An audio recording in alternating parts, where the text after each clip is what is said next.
नमस्कार, मैं हूं सुनील बॉबी। आप इस समय देख रहे हैं मगध संवाद। आइए जानते हैं आज की ताजा व बड़ी खबर। आज 18 जून 2020 है। आइए पहले फटाफट अंदाज में शुरुआत करते हैं बिहार की ताजा व बड़ी खबरों से। सीएम नीतीश कुमार ने कहा केंद्र 6 करोड़ अतिरिक्त मानव दिवस की मंजूरी दे।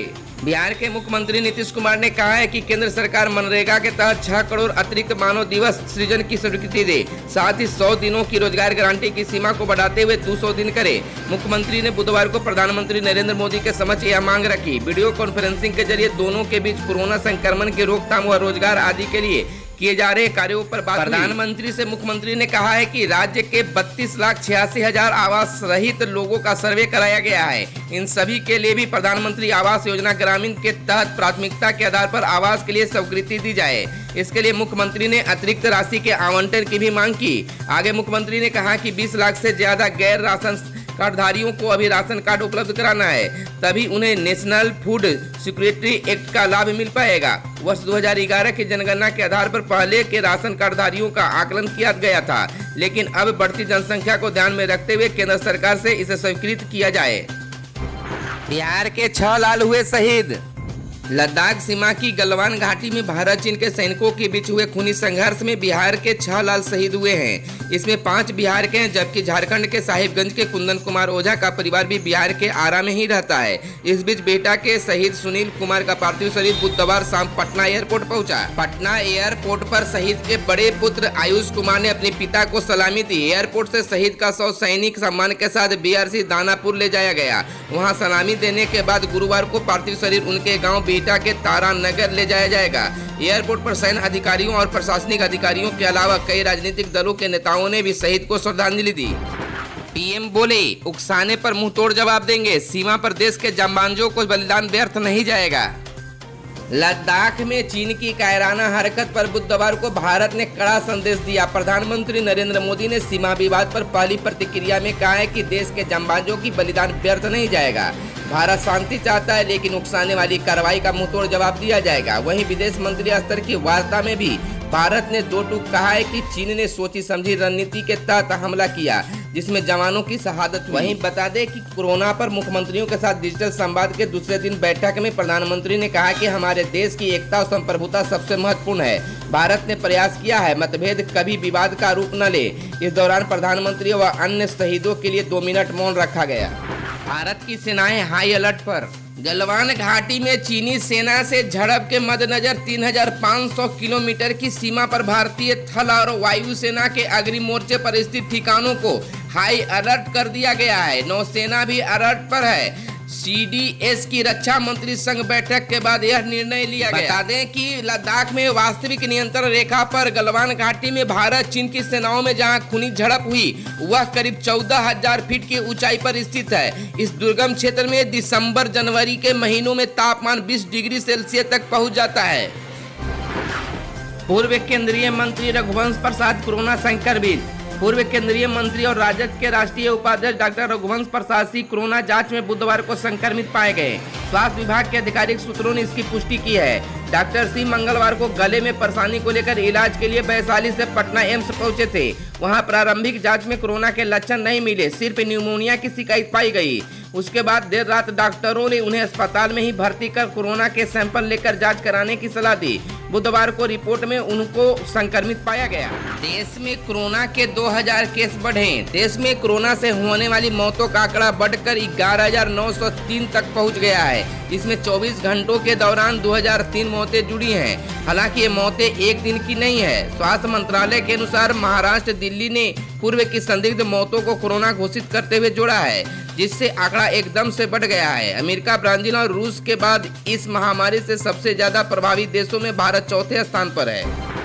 अयोध्या में राम मंदिर का भूमि पूजन 2 जुलाई को। राम जन्मभूमि परिषद में विराजमान रामलल्ला के भव्य मंदिर निर्माण के लिए भूमि पूजन 2 जुलाई को प्रातः 8 बजे से 10:30 बजे तक होगा। कोरोना के कारण देश की परिस्थितियों को ध्यान में रखते हुए प्रधानमंत्री नरेंद्र मोदी वीडियो कॉन्फ्रेंसिंग के जरिए इस आयोजन का हिस्सा बनेंगे। भूमि पूजन के बाद वे अपना संदेश भी देंगे। बिहार में कोरोना के 130 नए संक्रमितों की हुई पहचान। बिहार के 27 जिलों में बुधवार को 130 नए कोरोना संक्रमितों की पहचान की गई। राज्य में कोरोना संक्रमितों की संख्या बढ़कर 6,940 हो गई है। वहीं अब तक 4,776 कोरोना मरीज स्वस्थ भी हो चुके हैं, जबकि कोरोना संक्रमित 39 मरीजों की अब तक इलाज के दौरान मौत भी हुई है। बताते चले कि स्वास्थ्य विभाग से मिली जानकारी के अनुसार बुधवार को गया में 14, बेगूसराय में 13, सिवान में 11, लखीसराय में 11, जहानाबाद, अररिया, पटना में 8, मुंगेर में 7, समस्तीपुर में 6, भागलपुर, मधुबनी, रोहतास में 5, बक्सर, नालंदा, मधेपुरा में 4, औरंगाबाद में 3, सारण, मुजफ्फरपुर, कटिहार में 2 और बांका, दरभंगा, पूर्वी चंपारण, गोपालगंज, नवादा, शिवहर, वैशाली, पश्चिमी चंपारण में 1 संक्रमितों की पहचान की गई है।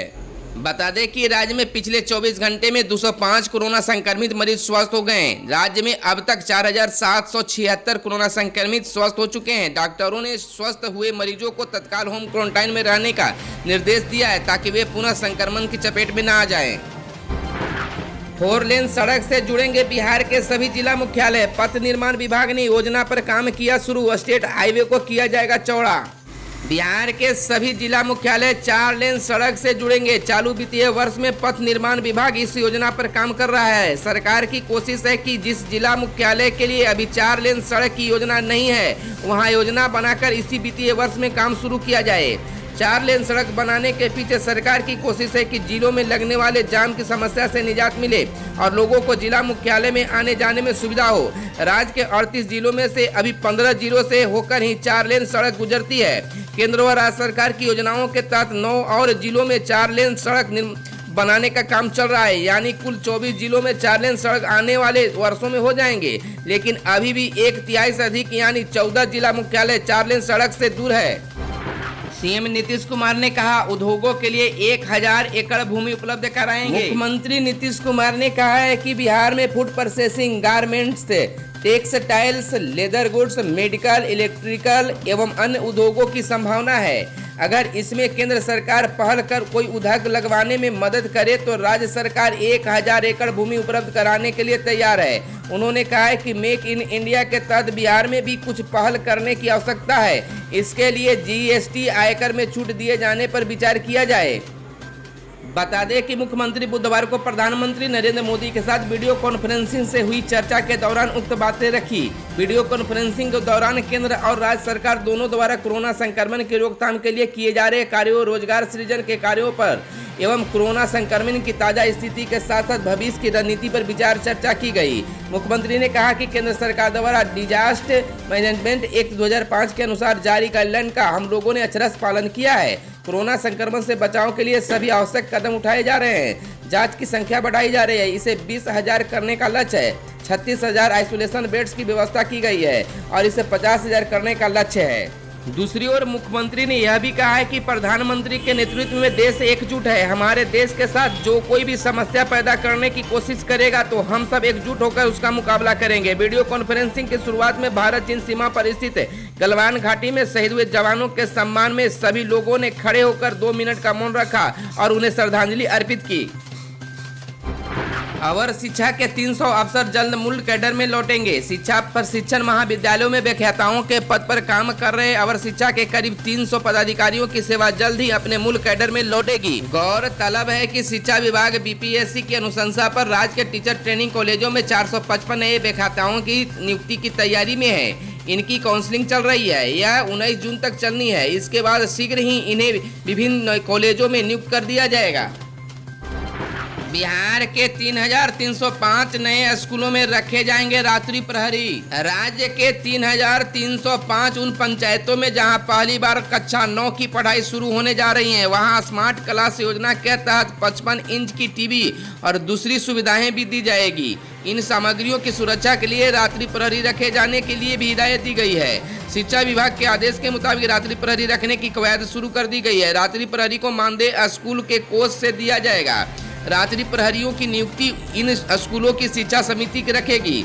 इनके वेतन का भुगतान भी वही समिति करेगी। रात्रि प्रहरियों को इसके लिए न्यूनतम 5,000 रुपये से अधिक दिए जाएंगे।